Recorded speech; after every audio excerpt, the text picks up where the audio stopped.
इसके बाद मेरे भाइयों न्यूक्लियस पे आ जाते हैं। वही देखो फिर से, जैसे मैं इसको सेल बना दूं तो ये सेल का क्या हो जाएगा, न्यूक्लियस। ये बीच का हिस्सा जो बिल्कुल बीच में होता है, black small dot.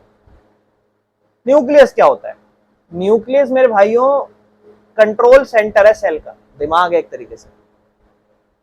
It is a round structure, ये बिल्कुल गोल तरीके का स्ट्रक्चर होता है और जनरली ये एनिमल सेल में बिल्कुल बीच में पाया जाता है।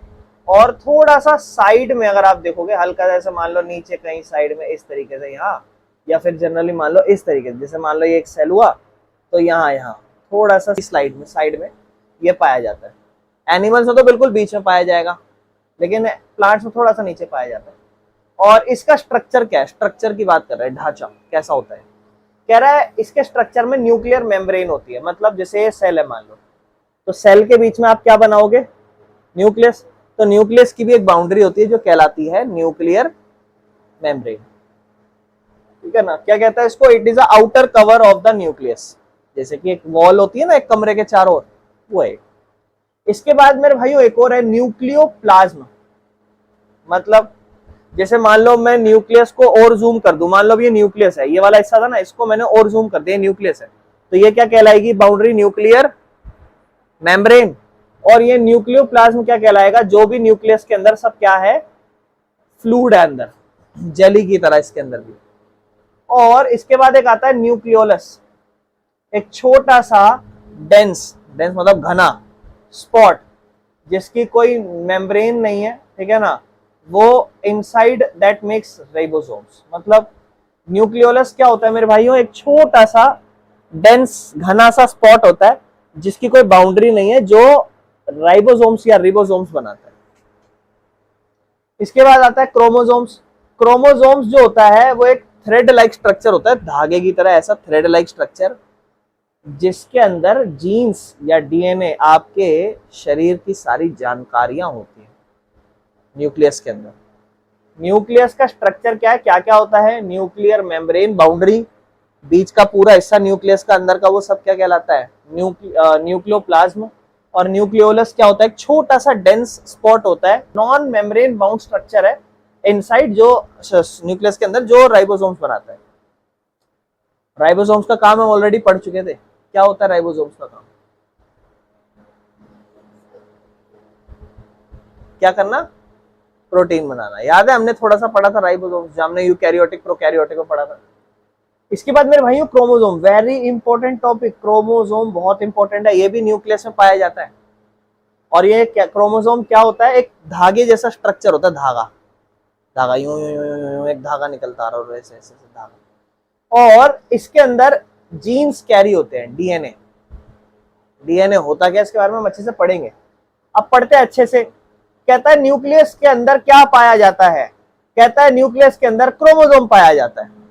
क्रोमोसोम एक रॉड शेप का स्ट्रक्चर होता है। देखो मैं थोड़ा सा बनाऊं तो बना देता हूं, थोड़ा बहुत इस तरीके से ऐसे, और इस तरीके से ऐसे ऐसे ऐसे ऐसे स्ट्रक्चर होते हैं। अगर आप जानते हो, वो बीच में ऐसे थोड़ी थोड़ी सीधी सीधी सी, इसमें बनेगी नहीं, थोड़ी थोड़ी सीधी सीधी सी ऐसी डंडियां लगी होती है थोड़ा। लेकिन ये जब ही दिखाई देंगे जब सेल डिवाइड होने वाला होगा। आपको पता है ना, थ्योरी में आप पढ़ चुके हो कि सेल नया नहीं आता, नया पैदा नहीं होता, पुराना सेल हो जाता है, वो ही डिवीजन कर देता है, 1 के 2, 2 के 4 बनाता है। तो जब इसको डिवीजन करना होगा तब हमें क्या नजर आएगा, क्रोमोसोम्स नजर आएगा, ठीक है। क्रोमोसोम्स करते क्या है भैया, कहता है क्रोमोसोम जानकारियां रखते हैं पेरेंट से बच्चे की। मतलब अगर आपका सेल है तो कल को आपके बच्चे होंगे तो आपकी सारी जानकारियां रखेगा वो सेल। जब कल बच्चा होगा आपका या कुछ भी होगा तो वो सारी जानकारियां, फिर जनरली मान लो एक मेरा सेल है और मेरे एक सेल के पास जो मेरी जानकारी है वो ये है कि ये काला है इंसान, और मान लो वो जानकारी उसने गलत बना दी, गोरा बना दी, और फिर उसने अपने साथ बहुत सारे प्रोड्यूस कर लिए, 1 के 2, 2 के 4, तो मेरी चमड़ी गोरी नहीं होने लग जाएगी। या एक जनरली एक तौर पर एक स्वभाव होता है कि एक इंसान का जो कैरेक्टर है वो है कि इसकी हाइट लंबी है, छोटी है, इसका रंग काला या गोरा, इसकी आंखें ब्राउन है या काली है। समझ रहे, ये सारी चीजें, एवरीथिंग जो भी आपकी शरीर की इंपॉर्टेंट जानकारियां हैं, ये नहीं कि आपके दिमाग में क्या चल रहा है या आप कितने पढ़े लिखे हो, वरना तो फिर आपका बच्चा ऑलरेडी पढ़ा लिखा पैदा होता। तो वो चीज की बात नहीं कर रहा मैं, समझ रहे हो मैं क्या कहना चाह रहा हूँ? यानी कि क्रोमोसोम्स के अंदर जो भी पेरेंट्स से बच्चों में जानकारियां जाती हैं, जो भी सारे अंदर, जैसे आप देखते हो ना, अरे तुम अपने पूरे पापा पे गए हो बेटा, तुम अपने पूरे मम्मी पे गए हो, स्वभाव में या फिर आदतों में, या नाक या आंख या कान, है ना, आप भी तो अपने पापा मम्मी पे थोड़ा बहुत मैच करते होगे, थोड़ा बहुत मिलते जुलते होगे हल्का, तो वो सारे कैरेक्टर। अब एक सवाल है कि भैया हम एग्जैक्ट कॉपी नहीं मिलते, जायज बात है, एक मेल है एक फीमेल है, मेल फीमेल दोनों अपने अपने कैरेक्टर दे रहे हैं बच्चों को।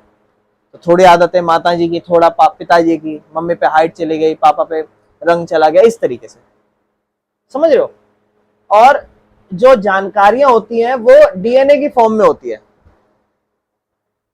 तो क्रोमोसोम्स के अंदर क्या होती है? क्रोमोसोम्स के अंदर जानकारियां होती है, और जानकारियां किस फॉर्म में होती हैं? जानकारियां होती है डीएनए में, जिसकी फुल फॉर्म है डीऑक्सी राइबो न्यूक्लिक एसिड, ठीक है ना, डीऑक्सी राइबो न्यूक्लिक एसिड इसको। और डीएनए के मॉलिक्यूल्स के अंदर इंफॉर्मेशन जरूरी होती है जिससे वो कंस्ट्रक्ट कर सके या ऑर्गेनाइज कर सके सेल को, पूरा जो, और सेल जैसे आपकी बॉडी में जनरली काम क्या होता है? सेल बनाना और बनाना, वो सारा बनाना जानकारी डीएनए के पास है, या फिर उसको मैनेज करना, समझ रहे हो, ये सारे काम उस डीएनए के पास। अब क्रोमोसोम्स किससे बना हुआ होता है? सवाल, जैसे हमने पढ़ा न्यूक्लियस के अंदर क्या पाया जाता है और क्रोमोसोम्स होता है न्यूक्लियस के अंदर, क्रोमोसोम्स के अंदर जानकारियां होती है, जानकारियां किस फॉर्म में होती हैं? डीएनए, यानी कि क्रोमोसोम्स के अंदर ऐसे डीएनए पाया जाता है इस तरीके से। लेकिन अब सवाल है कि भैया क्रोमोसोम किससे बना हुआ होता है? मेरे भाइयों, क्रोमोसोम बना हुआ होता है डीएनए और प्रोटीन से, ये ध्यान रखना है। क्रोमोसोम डीएनए और प्रोटीन से बना हुआ है, डीएनए पाया जाता है, प्रोटीन पाया जाता है। What is a gene? जैसे आपने ऊपर सुना भी था जीन, है ना, आप जनरली बोलते हैं यार मेरे जेनेटिकल प्रॉब्लम है, या जेनेटिक जीन्स, मेरी जीन्स प्रॉब्लम है। जेनेटिकल मतलब मैंने माता पिताओं से मिली, जैसे टांट उड़ने लग जाती ज्यादातर लोगों की, तो वो बोलता है अरे मेरे पिताजी की भी जल्दी उम्र में उड़ गई थी तो मेरी भी जल्दी उम्र में उड़ रही है। मोस्टली लोगों की होता है, जेन्युइन है ये। या जेनेटिक प्रॉब्लम, जो मतलब जेनेटिक जीन्स, जैसे मान लो माँ बाप की हाइट बहुत अच्छी थी तो बच्चा तो बहुत ही अपने आप ही लंबा लंबा लंबा लंबा लंबा जाए जा रहा है इस तरीके से।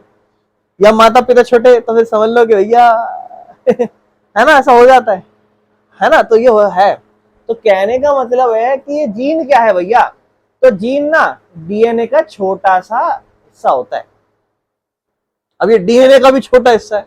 सोचो, आपने पढ़ा है सब basic unit of life is cell, सबसे छोटी यूनिट स्ट्रक्चर सेल। सेल के अंदर भी आप न्यूक्लियस पढ़ लो, न्यूक्लियस के अंदर क्रोमोसोम होते हैं, क्रोमोसोम में भी डीएनए के बने हुए होते हैं, और डीएनए के अंदर डीएनए जो है वो उस जीन उसका एक छोटा सा पार्ट है। यानी कि मान लो एक डीएनए है, उस डीएनए का एक छोटा सा पार्ट जीन कहलाता है, जो इंस्ट्रक्शंस रखता है एक स्पेसिफिक फंक्शन की या फीचर की। अब जैसे मान लो डीएनए है, डीएनए में सारी जानकारी होगी, बंदे की हाइट कैसी है, कलर कैसा है, आंखें कैसी हैं, ये सारी चीजें, दांत मुंह ये सब। लेकिन सिर्फ कलर की बात करूं तो स्पेसिफिक जानकारी, समझ रहे हो, सिर्फ कलर की बात करूं तो यहां क्या लिखा है? जीन डीएनए का छोटा सा हिस्सा है जो सिर्फ एक स्पेसिफिक जानकारी रखता है। जैसे मान लो या तो सिर्फ आंखों का कलर क्या होगा, या सिर्फ हाइट। अब समझ में आया? अगर सेल डिवाइड नहीं हो रहा, हमें पता है सेल डिवाइड होता है, अगर सेल डिवाइड नहीं हो रहा तो समस्या है क्या? बोलता है अगर सेल डिवाइड नहीं हो रहा, इसका मतलब डीएनए जो प्रेजेंट है वो एक लूज और टेंगल्ड फॉर्म में आ जाएगा। और ये एक क्रोमेटिन, इसको हम क्रोमेटिन मटेरियल कहते हैं। It looks like a thread और a messy ball of wool, but just before the cell divide the chromatin becomes a neat rod like chromosomes. मतलब देखो, जनरली आपको ये बोला हुआ है कि अगर सेल डिवाइड नहीं हुआ तो डीएनए जो प्रेजेंट है वो लूज हो जाएगा और एक टेंगल्ड फॉर्म में हो जाएगा, और इसी को हम क्रोमेटिन मटेरियल कहते हैं। और वो एक धागा या फिर वो वूल नहीं देखा जैसे आपने, वो गोल गोल सा होता, मतलब वो आपको एक मेसी बॉल नजर आएगी वूल की, गुचुड़ मुचुड़ सा हुआ पड़ा। और सेल डिवाइड होने से पहले वो जो क्रोमेटिन है उसको एक रॉड लाइक क्रोमोसोम्स बनना पड़ेगा। तो इसलिए अगर सेल डिवीजन होना है तो जैसे हमने देखा ना, मैंने आपको भी दिखाया था ऐसे रॉड की तरह, है ना, ऐसे बने हुए होते हैं, आप देखते हो ध्यान से इस तरीके से आगे ऐसे जनरली, तो वो गुचड़ मुचड़ नहीं होना चाहिए डिवीजन से पहले। आगे चलते हैं। अच्छा, न्यूक्लियस जो है हमने पढ़ा, अभी न्यूक्लियस के अंदर हम पढ़ रहे हैं, कहते हैं न्यूक्लियस का जो रोल है वो क्या है।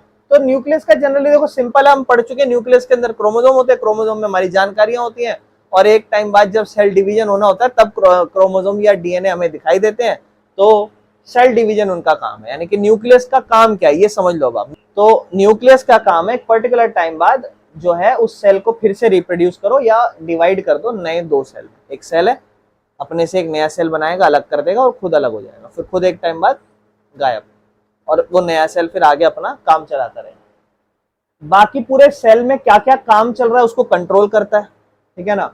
ये इंस्ट्रक्शन देता है कि सेल को कैसे काम करना है, ग्रो करना है और कैसे उसको डेवलप होना है। ये डिसाइड करता है कि सेल कैसे बिहेव करेगा फ्यूचर में, और केमिकल एक्टिविटीज जो सेल की होगी। जस्ट एक कंट्रोल रूम है एक तरीके से, सारी चीजों को कंट्रोल करेगा। क्लियर है। आगे बात करता है, we studied in prokaryotics like bacteria, they have undefined nuclear region due to absence of nuclear membrane. हम ऑलरेडी प्रोकैरियोटिक पुराने वाले में पढ़ चुके थे कि उसके अंदर न्यूक्लियस नहीं पाया जाता था, अगर आपको याद हो, क्योंकि उसके पास एक एग्जैक्ट ढंग से बाउंड्री नहीं होती थी। तो ऐसे अनडिफाइंड न्यूक्लियर रीजन को, जिसके अंदर न्यूक्लिक एसिड तो हो, उसे हम न्यूक्लियोइड कहते थे। और हम न्यूक्लियोइड वहां पे पढ़ चुके थे कि वहां पे न्यूक्लियोइड होता है जिसके अंदर जानकारियां सारी जनरली होती है। प्रोकैरियोटिक सेल में हमने पढ़ा था कि उसके पास ज्यादा ऑर्गेनेल्स नहीं होती हैं, कुछ स्मॉल पार्ट्स होते हैं जो स्पेशल जॉब करा करते हैं, जो उस यूकैरियोटिक सेल में पाए जाते हैं, ठीक है ना। यानी कि हमने ये पढ़ा था कि उसके पास मोस्ट ऑफ दी ऑर्गेनेल्स तो होती ही नहीं है, जैसे हम जो भी अभी ऑर्गेनेल्स पढ़ने वाले आगे साइटोप्लाज्म में जो पाई जाती है। और इसीलिए जो इंपॉर्टेंट जॉब्स होती थी वो लेस ऑर्गेनाइज्ड पार्ट्स के द्वारा साइटोप्लाज्म में करी जाती थी। अब ढंग से ऑर्गेनाइज नहीं था पुराना वाला, इसलिए जो ढंग से ऑर्गेनाइज नहीं है, लेस ऑर्गेनाइज्ड है, वहां पर बाकी काम हुआ करते रहे, ठीक है ना। अब नेक्स्ट टॉपिक है कि फोटोसिंथेसिस के बारे में क्या, व्हाट अबाउट फोटोसिंथेसिस। कहता है कुछ बैक्टीरिया जो है वो फोटोसिंथेसिस कर सकते हैं जैसे प्लांट करते हैं। हमें पता है प्लांट फोटोसिंथेसिस करता है ना, अपना खाना खुद से बनाता है। तो कह रहा है कुछ बैक्टीरिया हैं जो वो भी फोटोसिंथेसिस कर सकते हैं। कहता है उनके पास, उन बैक्टीरिया के पास क्लोरोफिल होता है। क्लोरोफिल से क्या होता है मेरे भाई, को बताएगा, आप बताओ। क्लोरोफिल से वो ग्रीन पिगमेंट होता है, ग्रीन पिगमेंट से वो सनलाइट को कैप्चर करते हैं, है ना। तो ग्रीन कलर होता है पिगमेंट जो हेल्प करता है फोटोसिंथेसिस में। जब तक उनके पास सनलाइट से एनर्जी नहीं आएगी तो वो काम ही नहीं कर सकते। और इनके पास क्लोरोफिल ना स्टोर्ड नहीं होता प्लास्टिड में, जिसको हम आगे जाके पढ़ेंगे प्लास्टिड क्या होता है। तो कह रहा है कि जैसे मान लो प्लांट है, प्लांट के पास तो जगह है स्टोर करने की, सनलाइट ली उसको स्टोर करा, प्लास्टिड है, जिसको हम आगे समझेंगे। लेकिन इन बैक्टीरिया के पास ना मेरे भाइयों क्लोरोफिल जो है ना वो प्लास्टिड में स्टोर नहीं होता, ठीक है ना। इसके बजाय उनके पास एक मेम्ब्रेन लाइक स्मॉल बैग के शेप वाले स्ट्रक्चर होते हैं सेल के अंदर। तो जैसे मान लो कोई बैक्टीरिया है, बैक्टीरिया के अंदर छोटे छोटे से बैग बने हुए ढांचे हैं, स्ट्रक्चर है, जहां पर वो क्लोरोफिल को स्टोर करते हैं, ठीक है ना। प्लास्टिड के अंदर जो भी हमारा ग्रीन पिगमेंट है उसको स्टोर करके रखते हैं। उनके पास प्लास्टिड नहीं है, तो उनके पास क्या है, उनके सेल के अंदर एक बाउंड्री से ढका हुआ, जैसे मान लो सेल है, इसके अंदर एक ढके हुए कुछ बैग वाली शेप के स्ट्रक्चर है सेल के अंदर। जो सेल वॉल है वो एक प्रोटेक्टिव कवर होता है, और ये सिर्फ प्लांट सेल में पाया जाता है, ठीक है। What is cell wall? Cell wall is the strong outer cover found in only the plant cell that give them shape, strength and protection. मतलब सेल वॉल जो है वो एक स्ट्रॉन्ग आउटर कवर है, सिर्फ प्लांट में पाया जाता है। मतलब ये प्लांट का आउटर कवर है, मतलब ये एक तरीके से बाहर का हिस्सा है, आउटर कवर है ये। और ये प्लांट्स को ना शेप भी यही देता है, प्लांट्स को जो स्ट्रेंथ है, जो थोड़ा ठोस नजर आता है हमें, वो भी इसकी वजह से है, और प्रोटेक्शन भी यही देता है। क्या प्रोटेक्शन देता है सब हम समझेंगे। और ये सेल मेम्ब्रेन के भी बाहर होता है प्रेजेंट, यानी कि अगर मैं एक सेल बनाऊं ऐसे, तो ये उस सेल मेम्ब्रेन के भी बाहर है। अगर आप ऐसे बनाना चाहो तो इस तरीके से, समझ रहे हो, सेल मेम्ब्रेन के भी बाहर होता है, लेकिन ये सिर्फ प्लांट में होता है, ध्यान रखना। अच्छा, क्या करता है ये? तो ये शेप देता है और सपोर्ट देता है। कैसे? It keeps the plant cell in shape like a frame. एक फ्रेम जो, जैसे प्लांट आप लोग ऐसे पुचुक पुचुक हो जाता है ना आपका शरीर। तो कहने का मतलब है कि जो एक्चुअल में एक फिक्स्ड शेप है, जो आकार बना हुआ है प्लांट का, वो किस वजह से है? वो इस सेल वॉल की वजह से। क्यों? क्योंकि ये प्लांट को शेप में रहने में और फ्रेम में रहने में मदद करता है सेल वॉल। ये सेल को प्रोटेक्ट करता है, ये एक तरीके से शील्ड का काम करता है, ये जो प्रोटेक्ट करता है सॉफ्ट पार्ट्स, जो सेल के अंदर सॉफ्ट पार्ट्स है ना, उनको ये प्रोटेक्ट करता है। और stop bursting in water, water से बर्स्ट ना हो जाए, फट ना जाए, उससे भी ये बचाता है। कैसे? जब प्लांट सेल जो होते हैं वो वाटर अपने अंदर लेते हैं, आपने देखा होगा कि फोटोसिंथेसिस के टाइम पे बाय सॉइल या फिर रूट्स के जरिए प्लांट जो है पानी लेता है। जब वो पानी ले रहा है तो उससे वो ऑस्मोसिस के थ्रू वो स्वेल अप हो जाता है, फूल जाता है, और जो सेल वॉल है वो उसे रोकती है बर्स्ट ना हो जाए। क्योंकि जब बहुत ज्यादा पानी भर जाता है ना सेल में, तो हो सकता है वो सेल फट जाए, बर्स्ट हो जाए। तो उसको बचने से, उसको बचाती कौन है? Cell wall. अच्छा, ये जो सेल वॉल है ये बना किससे होता है? तो कहता है सेल वॉल जो है ना वो made of substance called cellulose, cellulose से बना हुआ होता है सेल वॉल, ध्यान रखना। सेल्यूलोज एक स्ट्रॉन्ग और टफ मटेरियल है, नेचुरल फाइबर की तरह। नेचुरल फाइबर मतलब नेचुरल रेशा, रेशा जो कपड़ा जिससे बनता है उस तरीके से एक नेचुरल फाइबर होता है, और वो एक सेल्यूलोज होता है। और सेल वॉल किससे बना हुआ होता है? सेल्यूलोज, ठीक है, सेल्यूलोज से बना हुआ। बाकी ये एक्सपेरिमेंट है, जैसे कि रेजिन इन वाटर, वो सूखी किशमिश, अगर हम रेजिन को प्लेन वाटर में रखेंगे तो आपको पता है कि क्या हो जाता है, जो किशमिश है वो फूल जाती है, हमें पता है, क्योंकि उसके अंदर पानी बाहर ज्यादा है अंदर कम है, तो वो क्या करता है? डिफ्यूजन करता है। डिफ्यूजन नहीं कहेंगे हम इसे, क्या कहेंगे? ओस्मोसिस कहेंगे हम। तो क्या बोलता है कि जब प्लांट सेल जो है वाटर, जब क्या कहते हैं, उसके अंदर वो स्वेल अप हो जाता है ना, तो पानी आना जो है प्लांट सेल में अब बंद हो जाएगा, और सेल वॉल जो होती है ना वो उसको फटने से रोकेगी, क्योंकि वो फूल के फटने जाए। जैसे सेल है ना, सेल में कंटिन्यूस पानी घुस रहा है, तो उसे पानी, वो धीरे धीरे सेल, प्लांट की जो सेल है वो फूलते जाएंगे, तो वो फट सकते हैं, लेकिन उसे फटने से बचाएगा कौन? Cell wall. और वो क्या करता है? ये शो करता है कि सेल वॉल कैसे प्रोटेक्ट करती है प्लांट सेल को डैमेज होने से, जब बहुत ज्यादा पानी उसके अंदर एंटर कर जाता है। अच्छा, सेल वॉल बचाती कैसे है उस पर बात करते हैं। तो बोलते हैं जो सेल वॉल होती है ना वो थोड़ा सा रिजिड, खुरदुरा, और आउटर लेयर होती है, रिजिड खुरदुरी आउटर लेयर होती है। प्लांट के आसपास बात कर लो या फंगल या बैक्टीरियल सेल के आसपास बात कर लो। और हाइपोटोनिक, आपको पता है हाइपोटोनिक में बाहर पानी ज्यादा होता है और अंदर पानी जाता है, और ओस्मोसिस होगा क्योंकि बाहर से पानी अंदर जाएगा, इसी को डिफ्यूजन कहते हैं, हायर कॉन्सेंट्रेशन से लोअर कॉन्सेंट्रेशन पानी जाना। तो इसमें होता क्या है कि पानी सेल के अंदर चला जाता है, और जो सेल है, प्लांट सेल है, वो धीरे धीरे सूजने, फूलने लग जाता है। और जैसे जैसे वो स्वेल होता है तो उसकी सेल मेम्ब्रेन पुश होती है। अब जाहिर बात है उसकी सेल मेम्ब्रेन पुश करेगी कि भाई पानी भरता जा रहा है, गुब्बारा है, उसमें पानी भरते जाओ फटता जाएगा। तो जैसे ही उसकी क्या कहते हैं, सेल मेम्ब्रेन उसको पुश करती है, तो सेल मेम्ब्रेन के बाहर कौन है? Cell wall. तो सेल मेम्ब्रेन ऐसे धक्का देगी सेल वॉल को कि हट हट, पानी अंदर ज्यादा भर गया। लेकिन सेल वॉल क्या करता है? सेल बर्स्ट नहीं होता जब उसके अंदर पानी भी आ जाए। क्यों? क्योंकि सेल वॉल जो है उसे पुश बैक करता है, कहता है तू मुझे धक्का दे रहा है, ले मैं तुझे बराबर वापस धक्का दे रहा हूं, अंदर जा वापस। तो इस वजह से जो प्रेशर है, इसलिए जो सेल फटने जाना होता है फट नहीं पाता। सेल वॉल उसे, वो कहता है मुझे धक्का दे रहा है, मैं तुझे धक्का दे रहा हूँ वापस, ठीक है ना, तो उसे पुश कर देता है वापस। और भले ही बहुत ज्यादा पानी क्यों ना हो प्लांट सेल के पास, इसलिए भी वो बर्स्ट नहीं हो पाता, ठीक है। बाकी एनिमल सेल के पास क्या ये चीज होती है? नहीं, उनके पास सेल वॉल नहीं है। तो अगर मान लो उनके पास बहुत ज्यादा पानी जाए तो उनकी बॉडी या वो जो सेल है वो बर्स्ट हो सकता है, फट सकता है, क्योंकि उनके पास क्या नहीं है मेरे भाई?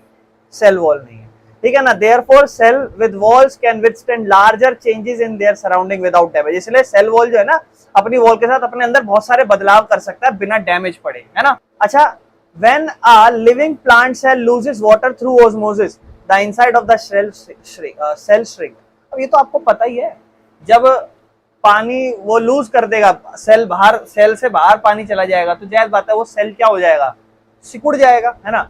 और जो अंदर का पार्ट है, साइटोप्लाज्म और मेम्ब्रेन, वो पुल अवे हो जाएंगे from the stiff cell wall, और यही सिकुड़ना, pulling away process is called plasmolysis. Important है, ध्यान से सुनो मेरी बात। हुआ क्या? सेल जो है इनसाइड जो है सेल, पानी बाहर जा रहा है, सिकुड़ रहा है धीरे धीरे सेल।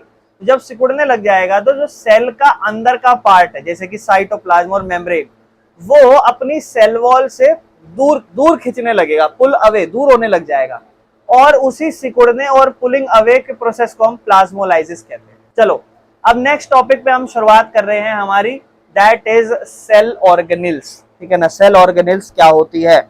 सेल ऑर्गेनेल्स कुछ नहीं होता, मैं एक बार बहुत बार अब हम समझ चुके हैं सेल ऑर्गेनेल। जैसे मान लो ये सेल है, ये हमारा न्यूक्लियस होता है, ये हिस्से को आप बताओ दीदी क्या कहते हैं, है ना, ये वाला हिस्सा साइटोप्लाज्म कहता था, और ये जेली लाइक स्ट्रक्चर होता था, इसके अंदर फ्लोट कर रहे होते थे कुछ कुछ चीजें। वो कुछ कुछ चीजें क्या होती हैं? वो कुछ कुछ चीजें ऑर्गेनेल्स कहलाती, सेल ऑर्गेनेल्स कहलाती। आपको याद है प्लांट के सेल में फ्लोट करता था क्लोरोफिल, है ना? क्लोरोफिल किसके अंदर होता है? ग्रीन पिगमेंट होता है ना क्लोरोफिल, किसके अंदर होता है वो? प्लांट्स के सेल में। ध्यान समझना, लीफ है, पत्तियां, पत्तियों के सेल होते हैं। प्लांट के सेल में क्लोरोप्लास्ट होता है। क्या होता है? क्लोरोप्लास्ट। क्लोरोप्लास्ट के अंदर ग्रीन पिगमेंट क्लोरोफिल पाया जाता है, ध्यान रखना ये चीज, ठीक है? बाकी चलो आगे चलते हैं। सेल ऑर्गेनेल समझते हैं। Every cell has a membrane around it to keep it own content separate from external environment. बोलता है हर सेल जो है, जो भी हर एक सेल है, उसके पास एक बाउंड्री होती है जिससे वो अपने अंदर के खुद के जो उसके कंटेंट है उनको बाहर से अलग रख सके। मतलब कुछ नहीं है, एक सेल है और एक घर है, एक घर के अंदर भी बहुत सारी चीजें हैं और उनको बाहर से बचा के रखना है, तो इसलिए हम जनरली सेल मेम्ब्रेन को देखते हैं कि सेल मेम्ब्रेन, चार दीवारी का काम क्या है? ताकि उसके अंदर आप सुरक्षित रहो। तो सेल जो होता है वो क्या करता है? सेल मेम्ब्रेन जो होती है वो क्या करती है? अपने अंदर की चीजों को बचाव करके रखती है ना? और वही मेम्ब्रेन बाउंड ऑर्गेनेल्स जो होती है उनका यूज होता है सेल के द्वारा to separate different kinds of chemical activities happening inside each organelle from each other. अब वही जो ऑर्गेनेल्स है, जैसे मान लो ये एक सेल है, इसके अंदर ये वाला हिस्सा न्यूक्लियस है, ठीक है? अब आपको क्या कह रहा है? हर सेल के पास एक मेम्ब्रेन होती है उसके चारों ओर, ठीक है ना, जो उसको अलग रखती है बाकी के एक्सटर्नल एनवायरनमेंट से। तो हर सेल के पास जैसे हमें पता है मेम्ब्रेन है, और वही मेम्ब्रेन बाउंड ऑर्गेनेल्स जो होती है, जो भी अंदर, जो मेम्ब्रेन के अंदर कुछ ऑर्गेनेल्स है, मेम्ब्रेन के अंदर कुछ ऑर्गेनेल्स है, वो यूज करी जाती हैं सेल के द्वारा, जिससे वो अपनी अलग अलग काम करता है सेल के अंदर। यानी कि ये सेल की बाउंड्री है, इस सेल की बाउंड्री में ये वाले जो हिस्सा, ये इसको हम कहेंगे मेम्ब्रेन बाउंड, और इसके अंदर क्या पाई जा रही है? ऑर्गेनेल्स। तो इसे कहा जाता है मेम्ब्रेन बाउंड ऑर्गेनेल्स। मतलब चार दीवारी के अंदर कुछ हिस्से, कुछ चीजें, तो मेम्ब्रेन बाउंड ऑर्गेनेल्स, उसके अंदर की कुछ हिस्से जिन्हें हम ऑर्गेनेल्स कह रहे हैं, सेल ऑर्गेनेल्स कह रहे हैं, ठीक है? यानी कि ये ऑर्गेनेल्स है, कुछ इस तरीके से हो गया ना, अपने अपना कुछ कुछ गोल गोल ऐसी चीजें। बोलता है कि एग्जाम्पल अगर हम पढ़े तो Golgi apparatus, mitochondria, endoplasmic reticulum, lysosome, plastid, जिसके बारे में हम ऑलरेडी बात कर चुके हैं अगर आपको पता होगा ऊपर, और वैक्यूल्स, है ना? चलो आगे चलते हैं। सबसे endoplasmic reticulum, ER, a network of membrane bound thin tubes and sheets inside the cell। ये सेल है, ठीक है? इस सेल के बिल्कुल बीच में आपको देखो क्या दिखाई दे रहा है? न्यूक्लियस। और बेटा ये आपके पूरी बाउंड्री है ना, सेल की बाउंड्री, ये पूरा हिस्सा जो बीच का, इसे साइटोप्लाज्म कहते हैं। और बेटा ये जो आप देख रहे हो, ये ऐसे लाइन से जा रही है, सेल से बिल्कुल, न्यूक्लियस से बिल्कुल चिपके हुए कि नहीं चिपके हुए? ये बेटा एंडोप्लाज्मिक रेटिकुलम कहलाता है पूरा।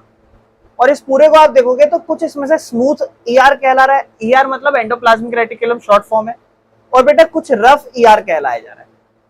कुछ स्मूथ ER है और कुछ रफ ER है। आइए देखते हैं स्मूथ ER और रफ ER और ये एंडोप्लाज्मिक। अब देखो आप चित्र से समझ गए ना थोड़ा बहुत? अब देखो क्या कह रहा है कि कुछ छोटी छोटी सी पतली सी ट्यूब्स और शीट्स होती है सेल के अंदर। ट्यूब से नहीं नजर आ रही थी आपको, और कुछ शीट्स ही नजर आ रही थी, एक के पीछे एक के पीछे एक।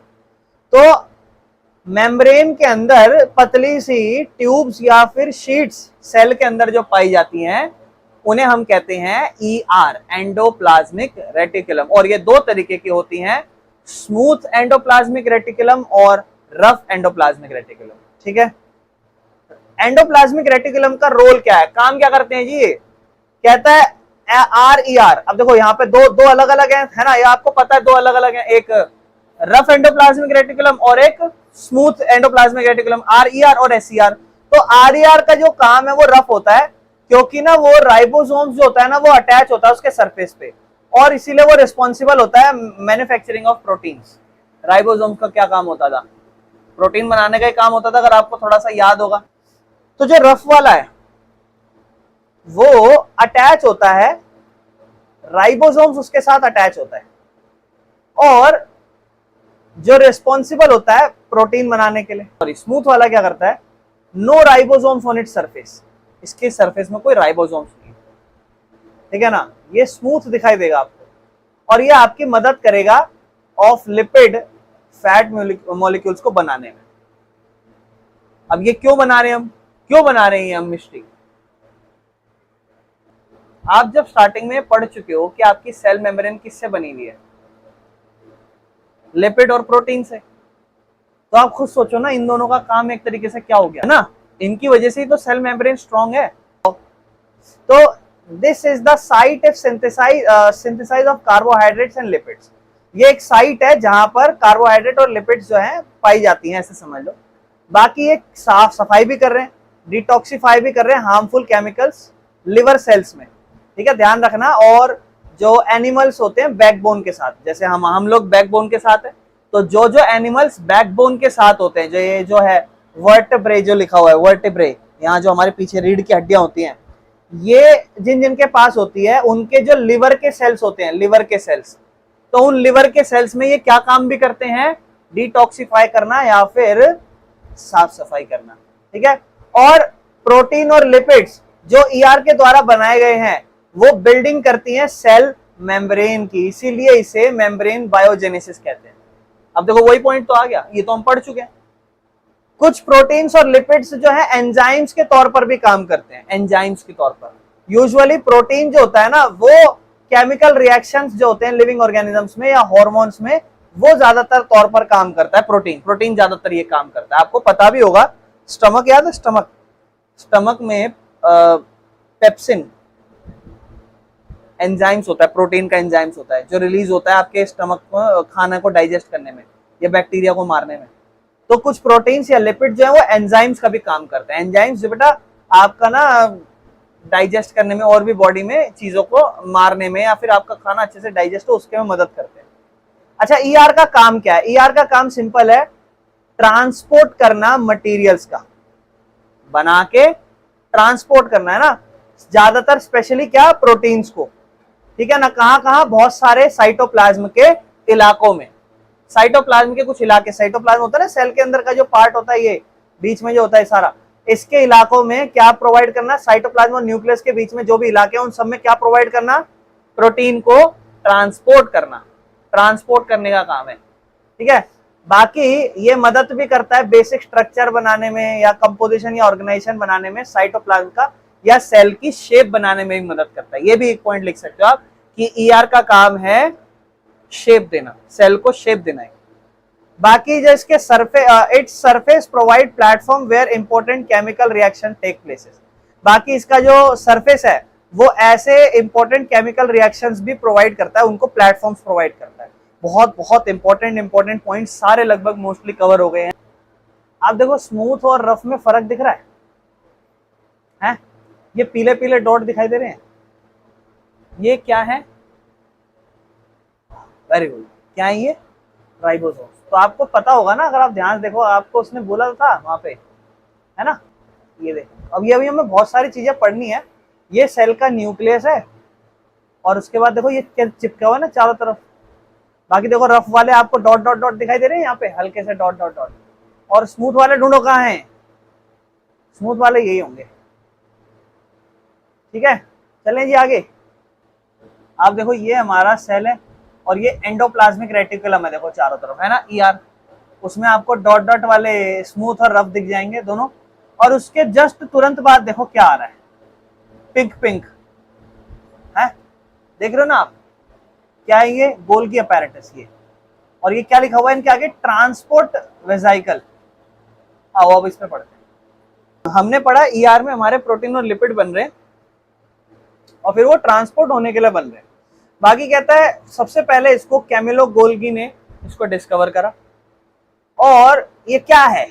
What is this? तो कहता है it consist of membrane bound vesicles या हाँ, flatten sacs and pouches stacked one above and the other called cistern.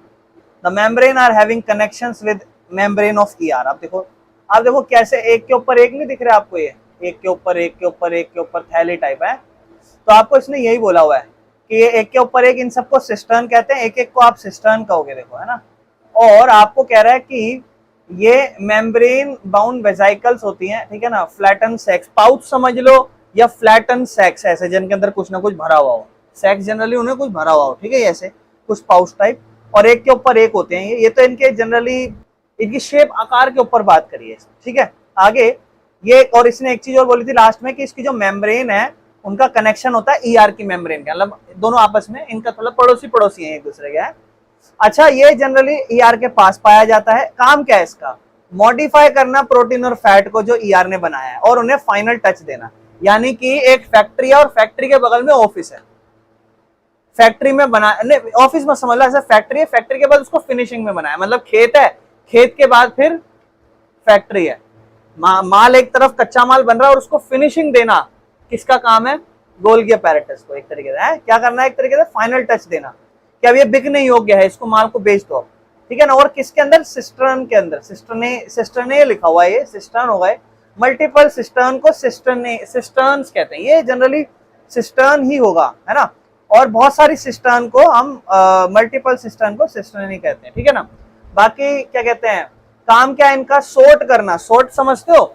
Sort मतलब किसी चीज को अच्छे से समेट के रखना, है ना। जैसे आप कभी डाटा देखो, कभी मोबाइल में फोल्डर बनाओ तो सॉर्ट बाय लिखा हुआ होता है। सॉर्ट बाय मतलब कि आप अपना फोल्डर जो भी आपके पास 40-50 वीडियो इमेजेस हैं उसको आप कैसे देखना चाहते हो, तो हम साइज के अकॉर्डिंग देखना चाहते हैं, डेट के अकॉर्डिंग देखना चाहते हैं, ऐसे होता है ना, डाटा को अरेंज करना, वो काम है इसका।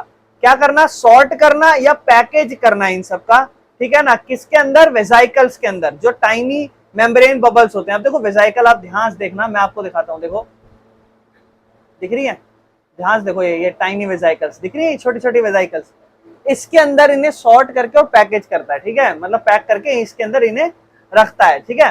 बाकी इसके बाद शिप करता है इसे, मतलब ये पूरा अमेज़न की डिलीवरी हो गई एक तरीके से, है कि नहीं। और फिर इसको डेस्टिनेशन तक पहुंचाता है ना। सेल के अंदर कहां कहां पहुंचाना है इसको? Cell to cell membrane for releasing outside the cell, मतलब सेल मेम्ब्रेन को देना है अगर वो रिलीज करना है तो बना के। क्योंकि आपको याद है हमने ये पढ़ा था कि कुछ प्रोटीन्स और लिपिड्स, याद है अभी मैंने बताया था, वर्क करते हैं एज एंजाइम्स, ये पढ़ा था हमने। और एंजाइम्स का काम सेल के अंदर नहीं कहीं और करेंगे। मान लो स्टमक में कर रहे हैं प्रोटीन का काम एंजाइम्स के तौर पर, तो वो काम कब होगा? वो काम कहाँ होगा? वो काम तो कहीं और होगा, तो सेल के बाहर जाना है बन के प्रोटीन को। तो सेल के बाहर जब प्रोटीन को बन के जाना है तो उसको बाहर भी जाना पड़ेगा, और सेल के अंदर ही अगर काम करना है तो इसका काम क्या है? मॉडिफाई करा, पैक करा, ढंग से अरेंज करा, और फिर अमेज़न की डिलीवरी, सर आपका पार्सल आ गया है, इस तरीके से काम। कोई दिक्कत तो नहीं है। इसका फंक्शन क्या है? इसके फंक्शन में स्टोरेज आती है, मॉडिफिकेशन आती है, पैकेजिंग आती है। क्या कोई दिक्कत इसमें आपको है? Golgi apparatus is also involved in the formation of lysosomes, जो हम आगे जाकर पढ़ेंगे। गोल्गी अपैरेटस ही किसमें इन्वॉल्व होता है? लाइसोसोम्स को बनाने में, और ये जिम्मेदार है for the formation of glycolipids. ये क्या होते हैं? फैट मॉलिक्यूल्स होते हैं जो शुगर के साथ अटैच होते हैं। तो कल को कोई पूछे आपसे ग्लाइकोलिपिड्स क्या है, तो आप कहोगे भैया फैट के मॉलिक्यूल्स जो शुगर के साथ अटैच हो। लिपिड्स क्या होते हैं? लिपिड फैट मॉलिक्यूल्स होते हैं, और ग्लाइकोलिपिड्स जो शुगर के साथ अटैच है। और ग्लाइकोप्रोटीन्स भी यही मदद बनाता है, प्रोटीन्स जो शुगर के साथ अटैच हो। कोई दिक्कत? समझ में आ गया सब? बेसिक सी बातें हैं, आओ इसको खत्म करते हैं। इसके बाद इसके अंदर ये सिस स्पेस लिखा हुआ है, the receiving side of the Golgi where its new package come from ER. तो जो ईआर में प्रोटीन और फैट बनते हैं उसके बाद वो गोल्गी अपैरेटस में जाते हैं। जब वो गोल्गी अपैरेटस में जाते हैं तो उसे हम सिस स्पेस कहते हैं, रिसीविंग साइड है। और इसके बाद एक है ट्रांसफेस, जहां से ये गोल्गी अपैरेटस से बाहर ट्रांसपोर्ट होने के लिए सामान जा रहा है। बाकी वेसिकल्स क्या है? छोटी छोटी बॉल्स हैं जहां पर प्रोटीन और लिपिड्स क्या है? वेयर हाउस, गोदाम, जहां पे सामान रख रखा है। कोई दिक्कत? देख रहे ट्रांसफेस, देख रहे हो ट्रांसफेस, और आप सिस स्पेस देख रहे हो, यहां से एंटर करा होगा और यहां से अब बाहर जाएगा। और ये जो छोटे छोटे बुलबुले देख रहे हो आप, ये वेसिकल है। यानी कि मेरे भाई यहाँ पे क्या होता होगा? स्टोर होता होगा, और इन्हीं के अंदर मॉडिफाई हो रहा है, इन्हीं में पैकेज हो रहा है। लेकिन पैकेज होकर अब तैयार रख दिया, आप सिर्फ भेजना है। तो किसके अंदर स्टोर करोगे, वेजाइकल के अंदर स्टोर करोगे। ये रही वो वेजाइकल और ये सारे सिस्टम है जहां पे सारा काम होता है, ठीक है। बाकी ट्रांसफेस यहां से अब बाहर जाना है और सिस फेस जहां से कहां से आएगा, ईआर से आएगा। समझ आ रहा है?